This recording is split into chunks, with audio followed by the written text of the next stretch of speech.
Hi and welcome to EXPLORE-OVERLAND. And this is going to be a little bit different. This is going to be a fly around video of this beautiful little 1950, very early 1950. And it's a really good way to show off how great this car looks. If for someone that's chasing a real early vehicle and wants something that's a patina, this is the vehicle. It's a really good car.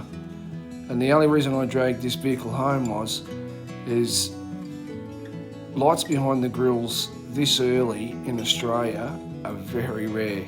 They were rare back in the day and they're even more rare now. With 75 years of having absolutely everything thrown at them, from station use to regular public service use to the snowy and everything in between. Those real early cars are very hard to come by now. And this vehicle here is so early that there was more lights behind the grille made after it than what there was before it. So that says a lot. There is quite a lot of lights behind the grills and they're not a rare vehicle. But ones this early certainly are. Over the next couple of months after this vehicle, production really started to ramp up. Overseas, CKD, and there was a lot more of them brought into Australia and they were starting to sell lots of them. And you can find them all over Australia, lights behind the grills. They're just tucked away everywhere, so they went everywhere. And it's a testament that so many survive. I think a lot of people would have remembered these back in the day when they first come out. There wasn't a lot of other stuff. There was army jeeps and they weren't all over Australia. And a lot of people, you just couldn't buy them new and access them like you could a brand new Land Rover, because they really went berserk with putting distributors all over the country in accessible locations, and hence they went everywhere, right into the middle of nowhere, even at their very earliest days. I've picked up very early lights behind the grills over near Woomera that were used at the rocket range, brought them back. In the early days, light green vehicles, they really did get around, and outback South Australia had lots of them. And this vehicle here, this is a South Australian Land Rover, and it did spend time out the data.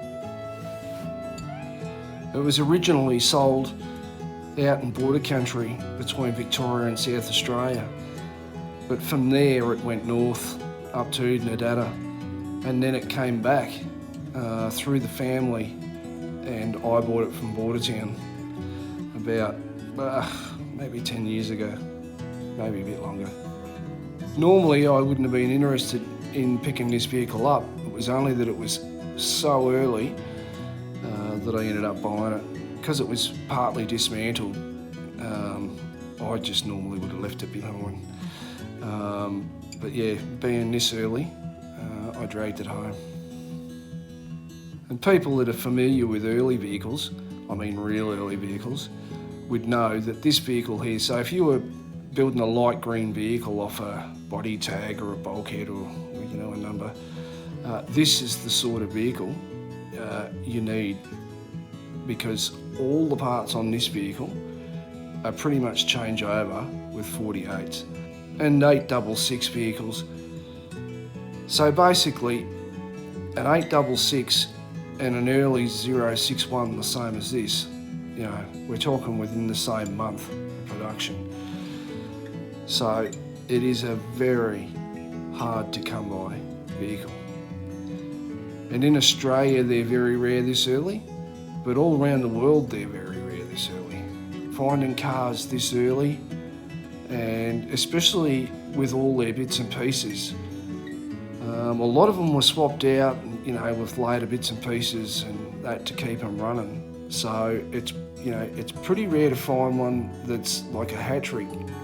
It's first you found it, then it's complete, and then it's pretty rust free, and it's that early. So to get all of those is a very hard thing to do, and that's anywhere in the world. And the parts now, they're at stupid money. You could part this car out for far more than what I'm selling it for. But this vehicle is too good a vehicle to part out, and I couldn't be bothered doing it. And it's a bit of fun to put up and do on the YouTube channel. And I've got way too many other vehicles to be worried about. And I've got just a few others that I'm going to get rid of as well that are this early. And I've got one that's just as good, or maybe a little bit better. Well, at least just as good. And I'm actually going to give it away on the YouTube channel. If I can get 50,000 subscribers on the YouTube, and same for followers on Instagram. And you know, it's a double-edged sword there. If you get both, you get double the chances. And it's free to subscribe and it's free to follow. So it's worth a shot. I mean, it's absolutely free. And it doesn't matter whereabouts you are in the world, I can get it to port and I can get you sorted to get it back to your place. I've sent quite a few of these things back overseas. And as you can see here, it's just got an absolutely beautiful patina. You can see a little bit of the orange paint. At one stage in its life, it was painted orange. I think that's when it spent time up the data. But I can't be sure of that, as it was a long time ago when I bought it. But I'm pretty sure that's what the old fella said that I bought it off, and his memory was as sharp as. And he was a major Land Rover man in that area as well. Really nice fella. I used to call him and see him from time to time. But yeah, he had a mighty collection of Land Rovers over the years, that's for sure. And whoever buys this vehicle and restores it is going to have a really super cool vehicle to cruise around in. And you can see with this walk around part of the video, I'm pretty much going over with the camera on all of those key pieces that are needed in the build of something this early. I'm just going to show you under the bonnet, and it's square sump 1600. It's got its original radiator. All these big ticket, big dollar items are all on this vehicle.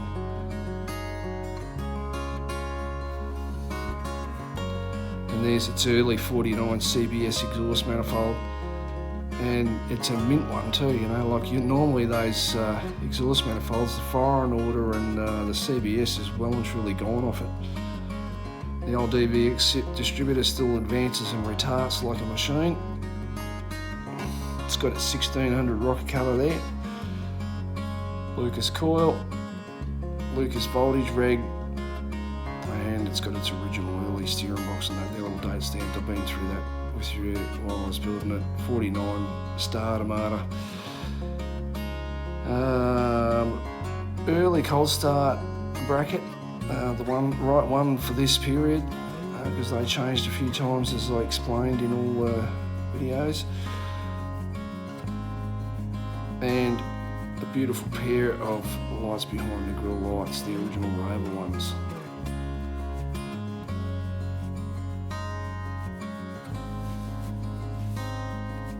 And as this car was stripped down a little bit when I bought it, there was bits and pieces missing off it, but I've put some of the bits and pieces back on, like the original air cleaner, and there's a few other bits and pieces. But just to get it to that stage where you're not hunting around for all those really, really super rare bits and pieces. Pretty much anything that's missing on this vehicle is just run-of-the-mill 80-inch stuff. It's either being reproduced or it's plentiful. So it's not going to be a very hard project, whereas a lot of real early vehicles like this one are super hard to find the parts. You know, and that's because there was only a couple of hundred vehicles in the country. And of those couple of hundred vehicles, hardly any survive.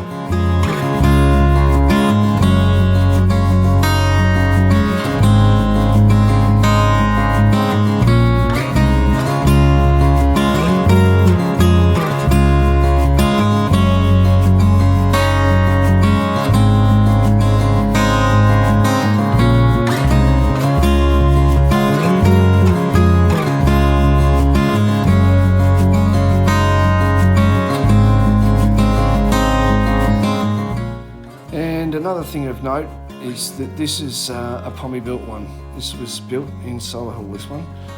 It's not a CKD vehicle. And the other thing I mentioned during the cleanup was that this is not its original grille. Its original grille's there, but it's had the lights cut out, that farmer modification, and that was either because someone thought that those couple of bars were going to be life and death between the lights being good and bad, or the reality is that the screws were rusted into the capsulated nuts in the bulkhead, so it was easier to get the side cutters out and cut the grille out to change the globes. And here we are back to the fly around, and one of the things too is I've got to apologise here because it couldn't have picked a worse time. It was quite windy and there was a lot of cloud overhead, so the vehicle wasn't really popping in the sunlight. There's a couple of bits and pieces through the footage where you can see when the sun's on it that the bronze green just really pops, especially with the boomer bright coming through. This thing in the sunshine is going to look absolutely cool going down the road.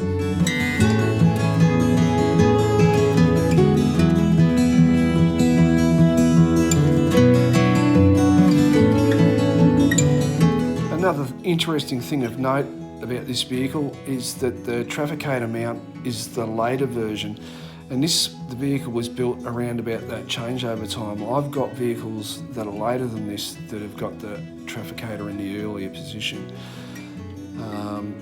It's just one of those novelties of being on the changeover.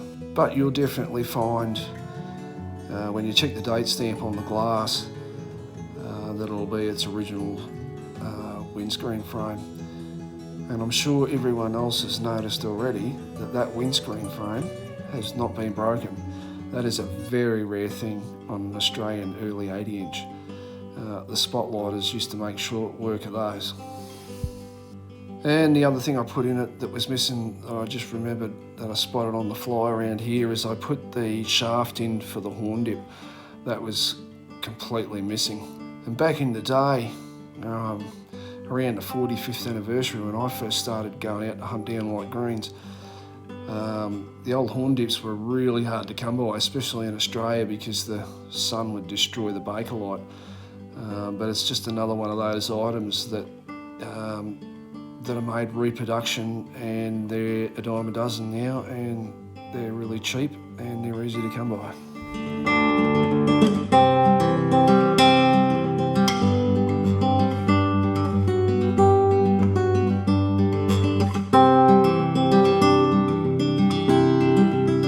And I went with a bit of ad lib on the number plates, put a bit of black on them, and the front bumper come up all right. A blind man would be happy to see it.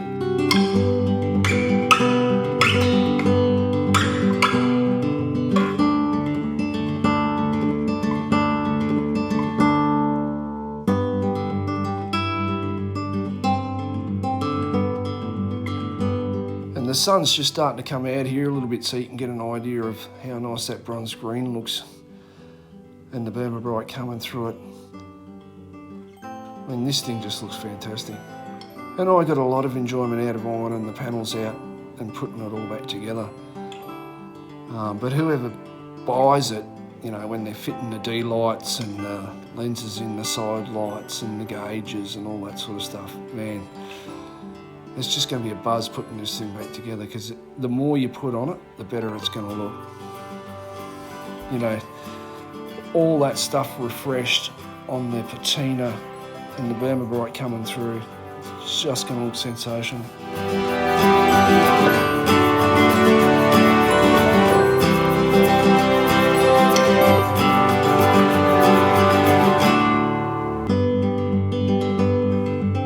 So that's just about it for the fly around. I'm asking $20,000 for it as it sits, and that's a bargain. For a vehicle that early, with its critical bits and pieces, that's going to tidy up and to be a sensational vehicle, $20,000, I'm giving it away. And needless to say, for any of the people over in England watching, that's chicken feed. That's a very, very cheap early 80-inch. And anyone that's trying to contact me, you can get me on EXPLORE-OVERLAND at Instagram, or you can message here at the YouTube and I'll get the message. If not, I'll be putting it up on some of the Land Rover sites, including Dorian's and a few other series Land Rover in Australia, and some of the English sites as well. And I'll keep an eye out for messages. And feel free to ask me any questions you need to know, and I'll keep my eyes peeled for those questions over all the platforms. Thanks for watching, and subscribe. There's going to be heaps more series Land Rover stuff.